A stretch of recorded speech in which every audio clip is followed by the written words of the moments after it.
Welcome to Chunnu mathematics. आज हम फिर नंबर सिस्टम का जो भी टॉपिक बचा हुआ है आज लेकर आए हैं। नंबर सिस्टम आज खत्म हो जाएगा, उसके बाद हम लोग फिर एक्सरसाइज पे चलेंगे। लेकिन एक्सरसाइज पे जाने से पहले हम लोग कुछ ऑब्जेक्टिव क्वेश्चन देखेंगे जो इतना हम लोग क्लास जो 6-7 पढ़े हैं उससे रिलेटेड जो भी होगा जो बोर्ड में पूछा गया है। इससे हम पढ़े हैं, क्यों पढ़े इसका आप लोग को मालूम चल जाएगा। इसलिए आगे वाला नेक्स्ट वाला जो लेक्चर आएगा उसको आप लोग जरूर देखिएगा, क्योंकि इसमें बोर्ड वाला जो जितना भी क्वेश्चन 10th का जो बोर्ड में पूछा गया है उससे रिलेटेड क्वेश्चन आएगा। चलिए अब हम चलते हैं अपरिमेय संख्या। याद रखिएगा ये शख्स हमेशा जो है 10th के एग्जाम में हमेशा 1 से 2 नंबर आ जाता है इससे अपरिमेय संख्या से, याद रखिएगा। इसलिए आप लोग इसको कम से कम ये लेक्चर आप लोग सही से देखिएगा, इसका नोट्स भी बना लीजिएगा। अपरिमेय संख्या से हमेशा क्वेश्चन पूछा जाता है, रियलिटी में सच में रहता है, आप जानते हैं, आप भी जानते हैं ये रहता है। अब देखिए इसका डिफिनेशन क्या है, समझिए क्या कह रहा है कि वैसे संख्या जिसे P बाई Q के रूप में नहीं लिखा जा सकता है उसे अपरिमेय संख्या कहते हैं। मतलब समझिए, वैसे संख्या जिसे P बाई Q के रूप में मतलब P बटा Q के रूप में नहीं लिख सकते हैं उसे अपरिमेय संख्या कहा जाता है। अब कहिएगा सर जी ऐसा कौन कौन संख्या जिसे हम अपरिमेय संख्या कहेंगे या P बटा Q के रूप में किसको किसको नहीं लिख सकते हैं। तो देखिए आप याद रखिएगा, जितना रूट वाला टर्म जो होता है ना, रूट वाला, लेकिन सब रूट वाला नहीं होगा, कुछ रूट वाला। अब बताएंगे कौन रूट में रहेगा, कौन नंबर कौन संख्या रहेगा जो रूट में रहेगा तो वो अपरिमेय होगा, और कब अपरिमेय नहीं होगा ये सभी आप लोग को बताया जाएगा। अब आप लोग इधर ध्यान से आप लोग देखिए। चलिए तो यहां पे देखिए लिखा गया, फॉर एग्जांपल में जैसे में यहां लिख दिए थे हम √3 √5, लेकिन आप नोट पॉइंट 3 को याद रखिएगा। दुनिया में लगभग याद रखिएगा 3 को संख्या जो होता है ना वही अपरिमेय संख्या होता है। देखिए कौन नहीं होता उसके नहीं, कौन होता है वो हम जान लेते हैं, बाकी बात आप लोग ऑटोमेटिक कंप्लीट कर लीजिएगा। 3 को मात्र याद रखिएगा, 3 को। पहला कौन होगा जो हमेशा अपरिमेय संख्या होगा, तो देखिए लिखा गया यहाँ पे, देखिए आप लोग कह रहा कि जब कोई अभाज्य संख्या, देखिए अभाज्य संख्या पढ़ा चुके आप लोग को, मतलब वैसे संख्या देख लीजिए, वैसे संख्या जो 1 से या स्वयं से लगे या जिसका 2 ही गुणनखंड हो उसे अभाज्य संख्या कहते हैं। जैसे 3, 5, 2, 7, 11 ये सब अभाज्य संख्या है। तो क्या कह रहा है देखिए कि जब कोई अभाज्य संख्या रूट में हो तो वह हमेशा अपरिमेय संख्या होगा। नोट कर लो, बहुत अच्छा बात बता दिए है ये, नोट कर लो, नोट माइंड में नोट कर लो, डाउनलोड कर लो। जिस तरह से मोबाइल में लोड करता है उसी तरह से इसमें लोड कर लो। लोड यहाँ पर टिपना, लोड हो जाएगा। देखो चलो क्या कर रहा है, जब कोई अभाज्य संख्या किसमें हो, रूट में, इसमें देखो जैसे √19, बताइए अभाज्य संख्या है कि नहीं, चेक करो तो 19 को कैसे लगाएगा, 1 के टेबल में आता है, 19 के टेबल में, उसके अलावा कोई के टेबल में बीच में नहीं आता है। तो ये जो आपका हो गया 1, 2 ही गुणनखंड, तो ये क्या हो जाएगा आपका अभाज्य संख्या। तो हम क्या कहें, मतलब जिसका 2 ही गुणनखंड उसे अभाज्य संख्या कहते हैं। और जब कोई अभाज्य संख्या रूट में हो तो उसको क्या कहेंगे, अपरिमेय संख्या। देखो फॉर्मूला लिख दे, स्ट्रक्चर लिख देते हैं, देखो इसमें भी बनेगा, क्या होगा तो याद रखना कि रूट अंदर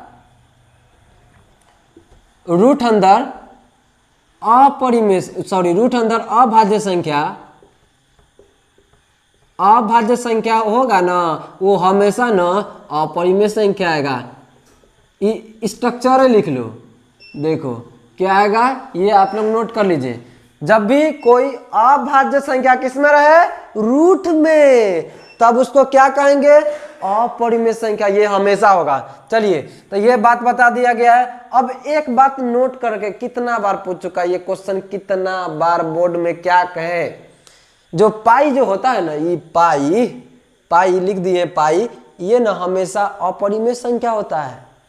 उसके बाद इसका मान जो होता है ना 22/7 वो परिमेय संख्या होता है।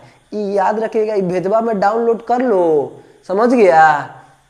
तो यहाँ पे जो पाई जो है अपरिमेय संख्या होता है, लेकिन इसका वैल्यू जो है ना 22/7 ये परिमेय संख्या है। याद रखना, कितना बार बच्चा छोड़ के चलाता है, लेकिन आप अब पढ़ चुके हैं, अब होशियार हो गए हैं, अब क्वेश्चन को उठा के फेंकना है, समझ गए। हाँ लड़ना है पेन से, ऐसे नहीं से लाठी सोटा से पटकने लगना। चलिए अब एक और है, एक और, इसको देखिए आप। जैसे कोई क्वेश्चन दिया रहेगा, अब समझिए जैसे 5.2, और उसके बाद देखिए ना जो डिजिट होगा ना रिपीट करते करते बढ़ेगा, उसको अपरिमेय संख्या होगा। जैसे देखिए 5.2 ये 0 एगो है, फिर 2 लिखाया, 2 को 0 किया, फिर 2 लिखाया, एक और 0 बढ़ा दिया, 3 गो हो गया, फिर 4 गो, ऐसे करते करते ना बहुत सारा हो जाएगा। तो इसको ना अपरिमेय संख्या कहेंगे। याद रखिएगा आपको इतना 10th में इतना ही से आएगा, और इतना से आएगा तो आप तीनों पॉइंट याद रखते हैं तो 1 नंबर के ऑब्जेक्टिव छोड़ के आप नहीं आइएगा। तो याद रखिएगा आप जो भी अपरिमेय संख्या होगा ये इतना ही से संबंधित रहेगा। तो आप इतना नोट आप लोग हमेशा याद रखें, आप लोग को बहुत काम देगा ये वाला संख्या। अब एक बात आप लोग देखिए, आप जानते हैं कि अगर कोई शख्स चोर है और एक मतलब चोर नहीं है और बहुत बड़ा चोर है, उसके पास बहुत पैसा वैसा है बहुत, और एक चोर नहीं है जिसके पास पैसा वैसा कुछ भी नहीं रहता है, वो भीख मांग के खाता है।